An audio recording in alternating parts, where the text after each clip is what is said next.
Hello and welcome to a brand new, game. Yeah, and I know what you may be thinking if you watched the other 6 episodes I made about this game. Yeah, well, didn't you say you're gonna get better first and get better at editing first? Well, I guess I just wanted to do one more thing, just to test out, okay? Because I did get a tiny bit of knowledge, just the tiniest bit. And so, and this time I actually went full stop and have a paper of everything that everything should produce. So, for example, Auckland should produce, mobile anti-airs, because those only take an arms industry and a level 1 army base. So that I can invest everything in this city into more arms industries, because this thing has rare materials, which would be very, very, very needed for any submarines. Okay? And in Taronga, they produce helicopters, because it only takes level 1 air bases. So, I can get more components. I can invest more time of the city into arms industries, which will get me more components, which is very needed. In Wellington, I want strike fighters and superiority strike fighters, because strike fighters are killing units and they basically diminish the garrison of a city. For example, if I got a strike fighter and destroyed this, that means it should become like one combat recon vehicle, and then my troops can just easily get through with minimal losses, okay?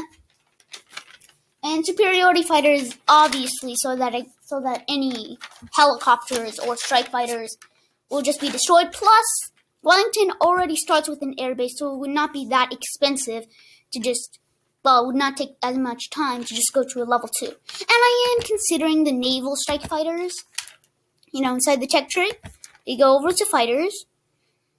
I am considering the Harrier, because, it would be pretty cool to be able to actually use it on carriers, because that means I would have more range, obviously, but...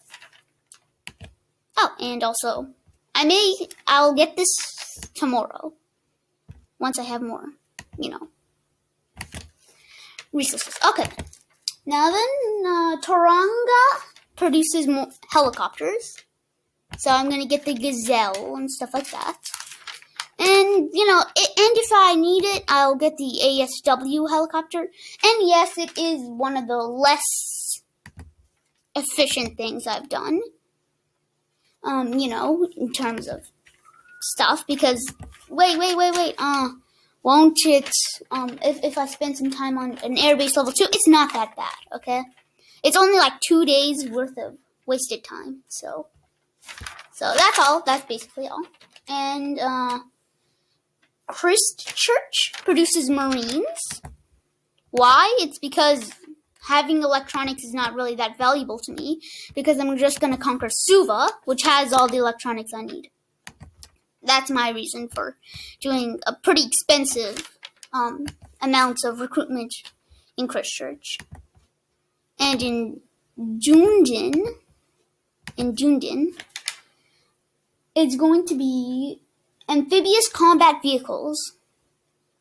And yes, this is another inefficient decision, but honestly, you can't get perfect efficiency in this game if you're me. If you're some other player, any other player, you're probably going to be able to get more efficiency. And Suva produces naval units. I don't know why I picked Suva. It's an island nation, maybe? I don't know. It just seems fitting to me. So Suva will produce naval units. And that's the entire mobilization thing.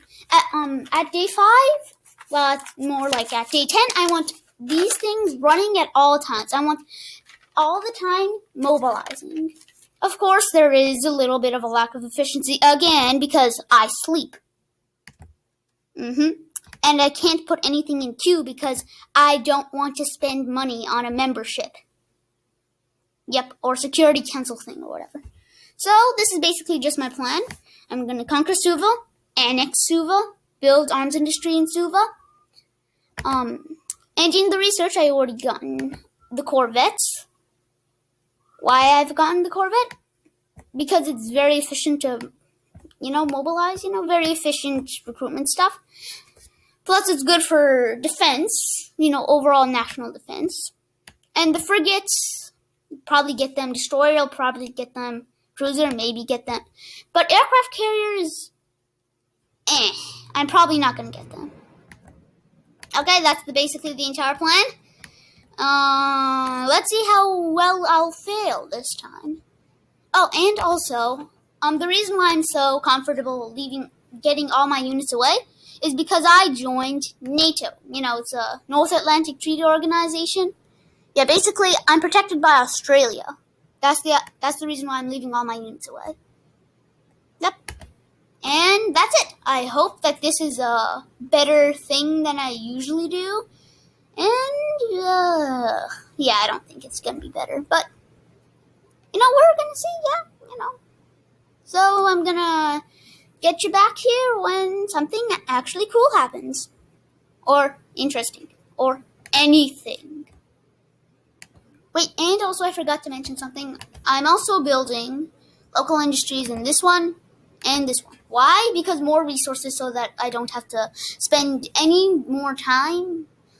Because, and the reason why I'm talking about time so much is because I noticed something. Which you guys probably all noticed at the beginning of this game. At the beginning of any game you ever play. You can only build one thing at a time, okay? And I would rather spend all my city's construction time building stuff that's useful for mobilization rather than resource gathering. Which is the reason why I'm doing this whole system. Which means, if I can get just a tiny bit more oil or a tiny bit more supplies, it would be way better than just having less. Plus, we start at low supplies, low oil, very, very little electronics, which, may be a bad part in my part. It may be a little bad because I'm making research waste all this time, but anyways, we discussed that this is not efficient at all. But I guess at the very least, the naval base level 2 shall increase efficiency, because, and I guess it's a bit, yeah. At the very least, when you reach level 2, you get a 5% bonus. At the very least. Army bases, they do no such thing. And yeah, and that's basically the plan, the game plan. I'm relying on Australia to keep me safe. Yeah, but I don't know if I can rely on Australia. He doesn't seem too active in this game. But honestly, I don't know what he's doing. Honestly, he can be doing anything. He can be eating lunch. He can be smoking. He can be doing cocaine. I honestly don't know what he can be doing. Which is very, very, very, very, very weird. Anyways, Suva shall be ours. Wait, I actually wanted to do this for a very long time. There's the pen. Boom. Operation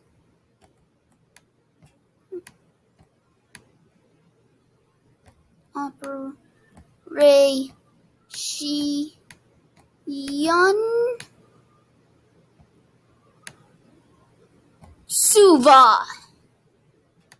Boom. Come on. Just boom. Boom. Boom. Operation Suva. I said it again and again. Boom. And now, clear screen. And okay, anyways, bye-bye, people. I'll meet you back when something interesting happens, I guess. Huh. Man, I never thought I would actually prepare for this game. Oh, and also one last thing. The reason why I'm doing this game is because I haven't played with any naval units. I've only played with some tanks in my Nicaragua thing, which isn't on YouTube, but for some reason is still successful, with me conquering most of Central America. Oh, come on. Why? Why on all my other games other than this Nicaragua thing? Okay, well, hopefully I can reach the same successfulness of my Nicaragua game in this New Zealand game called Naval New Zealand.